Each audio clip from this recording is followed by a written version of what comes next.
Sampai sekarang belum ditemukan. Ada luasnya masih jauh, masih lama. Kejaksaan Agung menegaskan pihaknya belum menemukan Sylvester Matutina. Kapus Penkum Kejagung Anang Supriyatna bahkan menyinggung permohonan PK kedua yang akan diajukan Sylvester tidak serta-merta menunda eksekusi. Sylvester yang jelas jaksa eksekutor sedang mencari yang bersangkutan dan kita pastinya jaksa eksekutor akan mengambil langkah-langkah hukum. Sampai sekarang belum ditemukan. Di Jakarta Pak katanya Pak ya? Itu kan penasihat hukumnya, makanya kalau memang benar dan beritikat baik, hadir, laksanakan eksekusi. Perkara yang bersangkutan mau mengajukan hukum PK, silakan saja, tapi eksekusi tidak, PK tidak menghentikan eksekusi ya. Ada luasnya masih jauh, masih lama. Sebelumnya, pengacara Sylvester Lekumanan mengungkap Kejaksaan Negeri Jakarta Selatan tak bisa lagi mengeksekusi kliennya dalam kasus fitnah kepada mantan Wapres Yusuf Kala. Menurutnya, kasus yang menjerat Sylvester sudah kadaluarsa. Terkait dengan referensi hukum yang bisa saya sampaikan terhadap perkara Sylvester Matutina, bahwa jelas pasal yang menjerat Pak Sylvester telah kadaluarsa. Menjalankan putusan terkait dengan undang-undang hukum pidana yaitu pasal 8485 bahwa peristiwa tersebut telah kadaluarsa dan tidak patut untuk dieksekusi lagi. Nah, kami berencana untuk mengajukan lagi PK kedua. Menanggapi dalih daluarsa kasus Sylvester, mantan Menko Polhukam Mahfud MD menyebut kasus Sylvester tidak ada daluarsanya karena usai putusan masih ada 16 tahun masa berlakunya putusan hakim atas kasus tersebut. Kalau PK, dia harus hadir sendiri. Oleh sebab itu dulu PK yang pertama kan dianggap tidak memenuhi syarat karena tidak mau datang. Kalau mau PK kedua dia harus hadir sendiri dan di situ kejaksaan bisa menangkap dia. Dia mengatakan ini daluarsa karena ada keputusan Mahkamah Agung tahun 52 yang isinya bahwa daluarsa itu tidak boleh kurang dari hukuman. Cuma itu dijadikan alasan, itu kan tidak kurang dari hukuman. Sementara menurut pasal 72, 74 dan pasal 84 KUHP jelas kalau ancamnya 4 tahun dan pidana, maka daluarsanya, daluarsa pengadilannya, penuntutannya itu 12 tahun. Kalau sudah divonis dari ancaman ini 12 tahun ditambah sepertiga, berarti 16 tahun. Jadi tidak ada urusan daluarsa itu. Keberadaan Sylvester hingga kini masih misterius. Sebelumnya pihak pengacara mengklaim jika relawan Jokowi itu masih berada di Jakarta dan dalam kondisi sehat. Tim Liputan Kompas TV.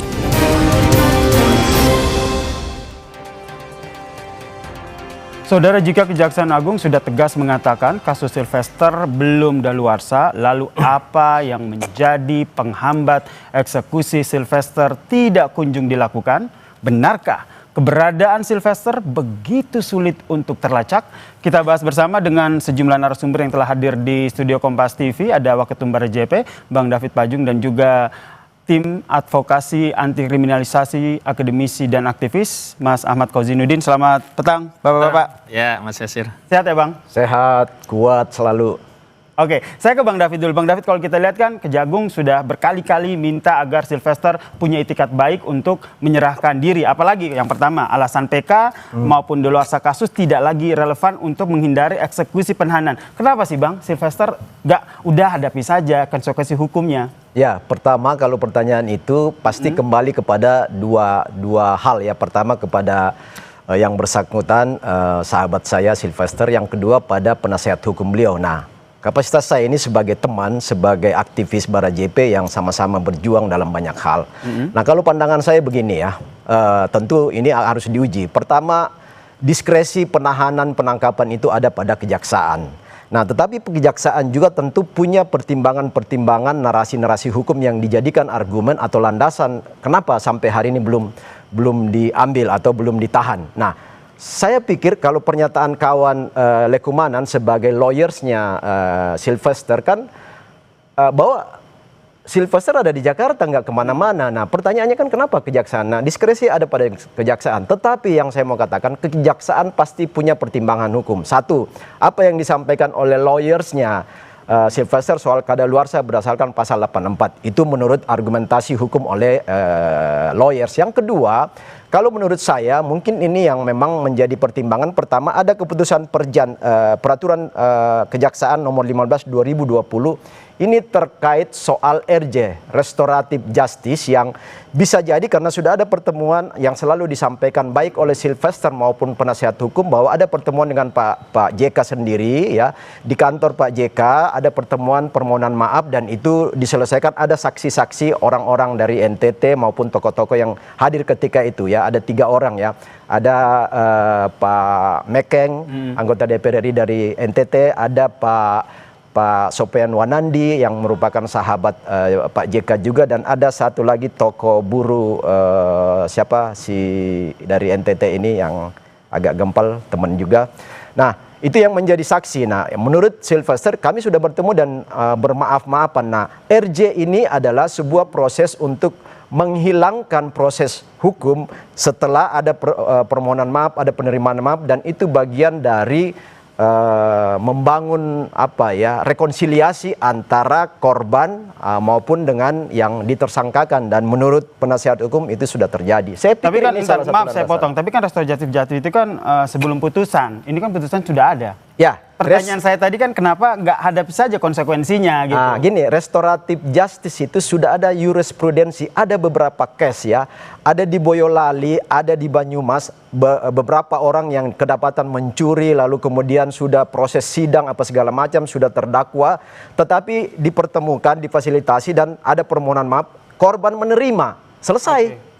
Dianggap kasus itu selesai. Ini jurisprudensi loh. Ya. Jadi itu bagian dari proses hukum. Saya pikir itu salah satu landasan. Tahan sampai di situ. Gimana Bang? Jadi saya ingin luruskan ya, janganlah masyarakat dibikin bodoh ya dengan statement yang kita menambah bencana 2 kali. Bencana pertama kita lihat negara kita tuh kalah dengan seorang terpidana. Bencana yang kedua, masyarakat menjadi bodoh karena seolah-olah tindakan jaksa mengeksekusi itu keliru karena dianggap misalnya tadi sudah daluarsa lah, kedua ada restoratif justice lah dan seterusnya.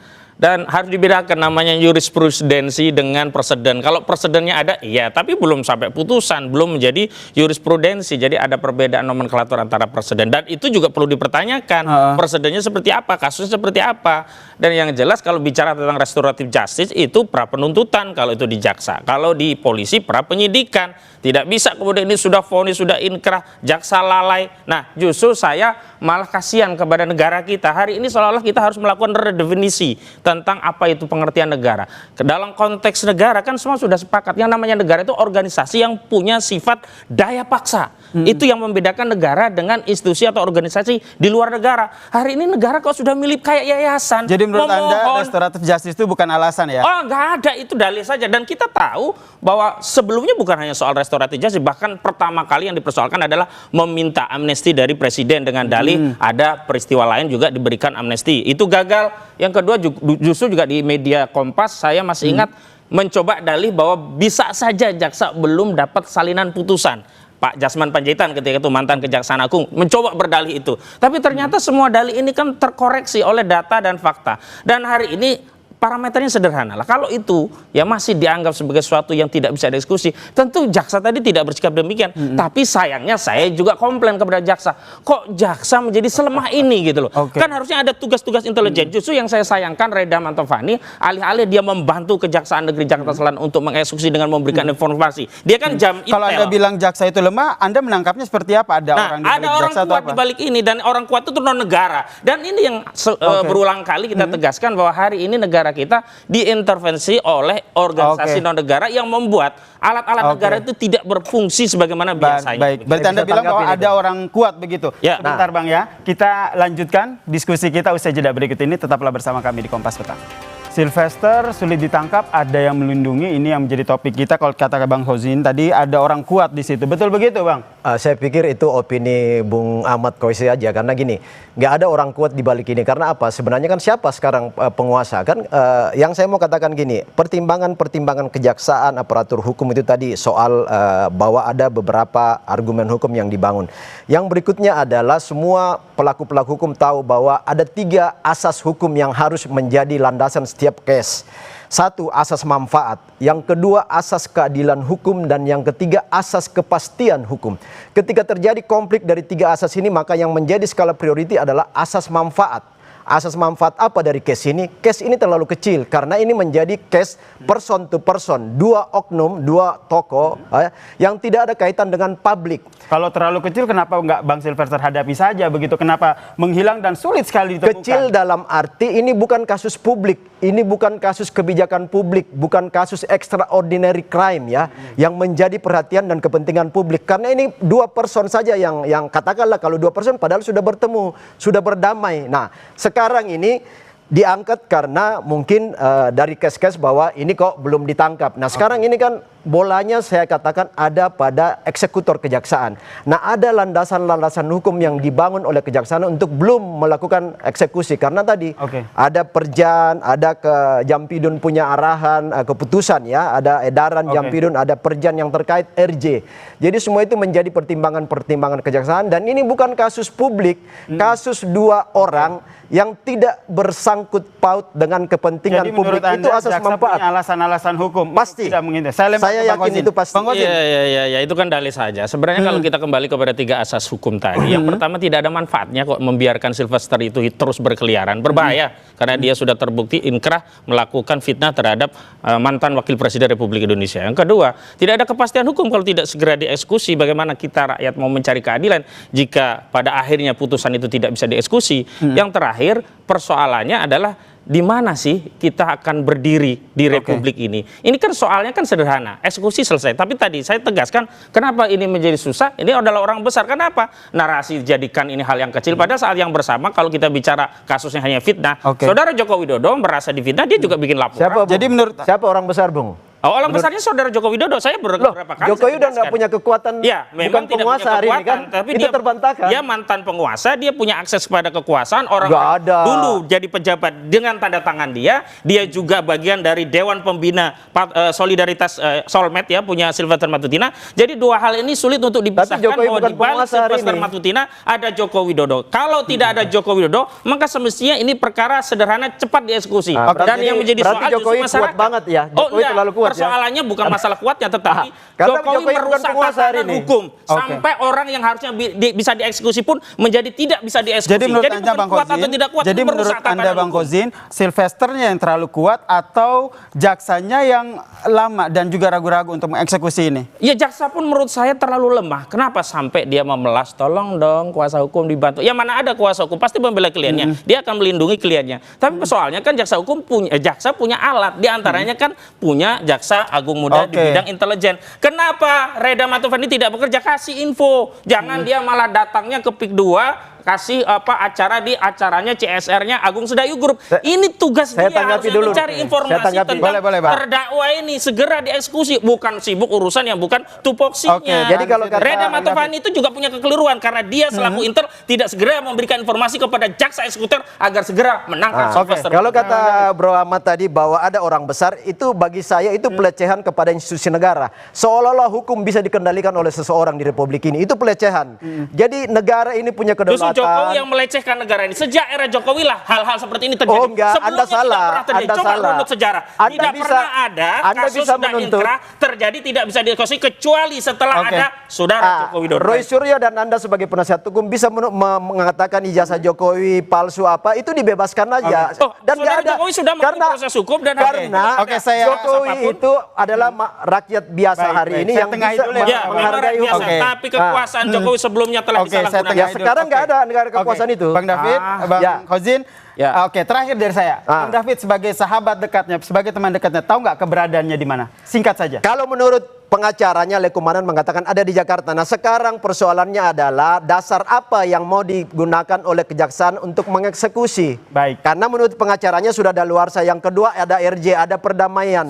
Berarti sudah di Jakarta dan kita tunggu langkah dari kejaksaan. Sepakat seperti itu ya? Tidak sepakat. Jaksa Agung harus segera tangkap. Ini pelecehan. Baik. Terdakwa terpidana ada di Jakarta tapi tidak segera dieksekusi. Padahal informasi itu diketahui oleh jaksa. Negara tidak boleh kalah. Jangan ubah definisi negara menjadi seperti yayasan.